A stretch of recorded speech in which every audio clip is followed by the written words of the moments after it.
పెద్ద యాక్టరు. అంటే ఆయన యాక్టింగ్లో ప్రతి ఒక్క సినిమాలో మీరు చూడొచ్చును, ప్రజానీకోసరం, మహిళల కోసరం, దీనదళితుల కోసరము పాటుపడేట్లా ఒక నాయకత్వము మరి ఆయన నటన చేసి జనాలతో మార్పాటు చేయాలా, భారతదేశంలో ఉండేట్లా ప్రజానీకానికి మార్పు తేవాలనేట్లా యోచన చేసేట్లా ఒక మహాన్ నాయకుడు మరియు యాక్టర్ అని చెప్పితే తప్పు కాదు. నేను మీ పరముగా, నా కుటుంబ పరముగా ఆయనకి ఒక వెయ్యాంతరంలో సెల్యూట్లు చేస్తే తప్పు కాదని ఈ సందర్భంలో చెప్తున్నాను. కారణం ఏమంటే ఒక ఉప ముఖ్యమంత్రి, ఒక పెద్ద నటుడు మన చింతామణి తాలూకాలో నా పండగని 75 సంవత్సరాలు కలిసి వచ్చినాను.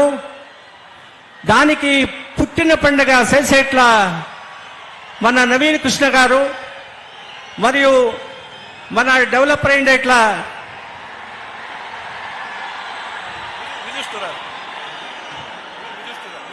విదుస్తుర గారు శ్రమ పట్టి ఒక 6 ವಾರಗಳು ఇంకా ಈ ಕಾರ್ಯಕ್ರಮವನ್ನ ಬಹಳ ಯಶಸ್ವಿಯಾಗಿ ಮಾಡಬೇಕು ಅಂತೇಳಿ ಶ್ರಮ ಪಟ್ಟಿದ್ದಾರೆ.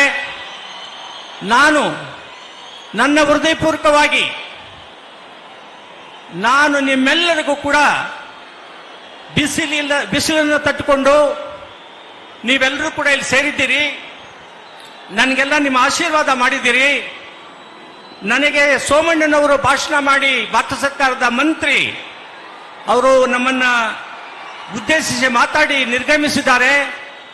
ನಾನು ಇಷ್ಟೇ ಹೇಳುವುದು, ನಮ್ಮ ಪವನ್ ಕಲ್ಯಾಣ್ ರವರು ಆಂಧ್ರ ರಾಷ್ಟ್ರದಲ್ಲಿ ಉಪಮುಖ್ಯಮಂತ್ರಿ ಆಗಿದ್ದಾರೆ, ಸಕ್ರಿಯವಾದ ರಾಜಕಾರಣ ಮಾಡ್ತಿದ್ದಾರೆ, ಜನಪರ ಹೋರಾಟ ಮಾಡ್ತಿದ್ದಾರೆ, ಪ್ರಾಮಾಣಿಕರಾಗಿ ಕೆಲಸವನ್ನು ನಿರ್ವಹಿಸ್ತಾ ಇದ್ದಾರೆ.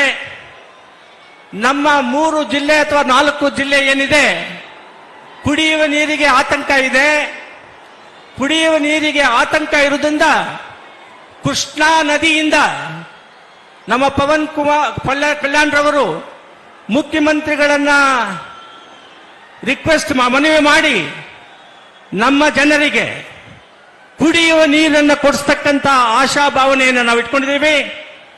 ಖಂಡಿతంగా ಕೂಡ పవన్ కళ్యాణ్ గారు ముఖ్యమంత్రి చంద్రబాబు నాయుడుని మాట్లాడి మనకి నీళ్లు ఇప్పిస్తారనే దాంట్లో ఏది సందేశం లేదు అనేట్లా విచారాన్ని ఈ సందర్భంలో నేను చెప్తున్నాను.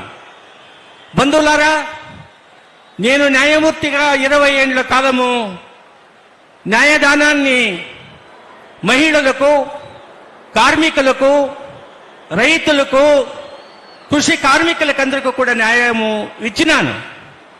కానీ నాకు 75వ సంవత్సరానికి చేరినాను, నివృత్తి అయినాను అని మా ఇంట్లో కూకోలేదు.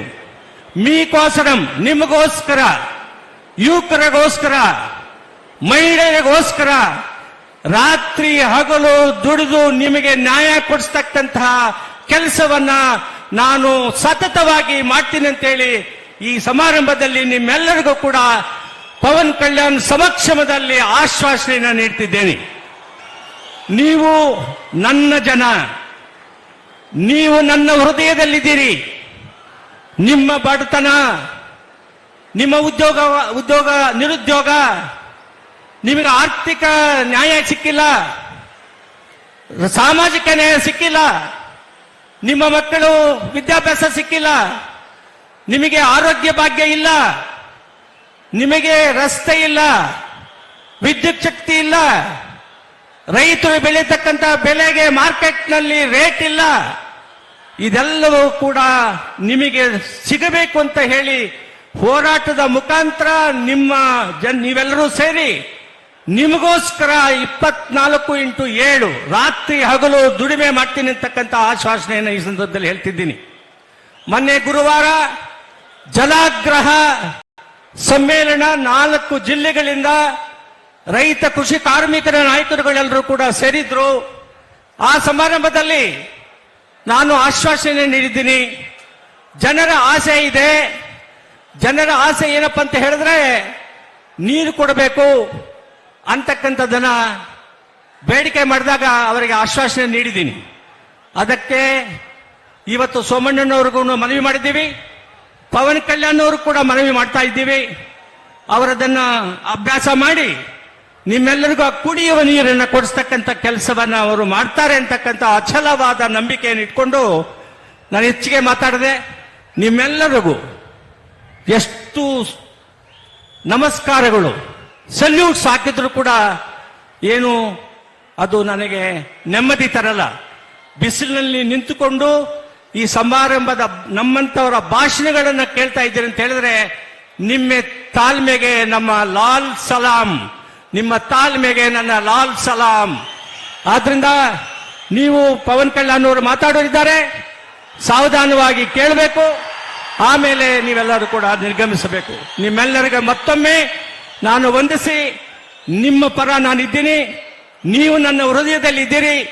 ನಿಮಗೋಸ್ಕರ ಪ್ರತಿನಿತ್ಯ ಪ್ರತಿ ಕ್ಷಣ ಯೋಚನೆ ಮಾಡ್ತೀನಿ, ನಿಮಗೋಸ್ಕರ ದುಡಿತೀನಿ, ನಿಮ್ಮನ್ನ ಜನರನ್ನಾಗಿ ಜೀವಿಸ್ತಕ್ಕಂತಹ ಕೆಲಸವನ್ನ ನಿರ್ವಹಿಸ್ತೀನಿ ಅಂತೇಳಿ ಆಶ್ವಾಸನೆ ಮಾಡಿ ನನಗಿಲ್ಲಿ ಬರಮಾಡಿಕೊಂಡು ನನಗೆ ಕೃಷ್ಣಾರೆಡ್ಡಿ ಅವರು ಮತ್ತೆ ಕೃಷ್ಣ ಇವರು ಸನ್ಮಾನ ಮಾಡಿದ್ದಕ್ಕೆ ಆ ಸನ್ಮಾನ ನನ್ನ ಮೇಲೆ ಹೊರೆ ಇದೆ. ಆ ಸನ್ಮಾನವನ್ನು ಸ್ವೀಕಾರ ಮಾಡಿದ್ದೀನಿ, ಜವಾಬ್ದಾರಿಯನ್ನು ಕೂಡ ತಗೊಂಡಿದ್ದೀನಿ. ನಿಮ್ಮ ಪರ ಯಾವಾಗಲೂ ಹೋರಾಟ ಮಾಡ್ತೀನಿ ಅಂತೇಳಿ ನಿಮ್ಮೆಲ್ಲರಿಗೂ ಮತ್ತೊಮ್ಮೆ ನೂರಾರು ಸಹಸ್ರಾರು ನಮಸ್ಕಾರಗಳು, ಸಲ್ಯೂಟ್ಗಳನ್ನು ಹೇಳಿ ನನ್ನ ಭಾಷಣವನ್ನು ಮುಗಿಸ್ತಿದ್ದೇನೆ. Thank you sir, thank you very much. ಮುಂದಿನ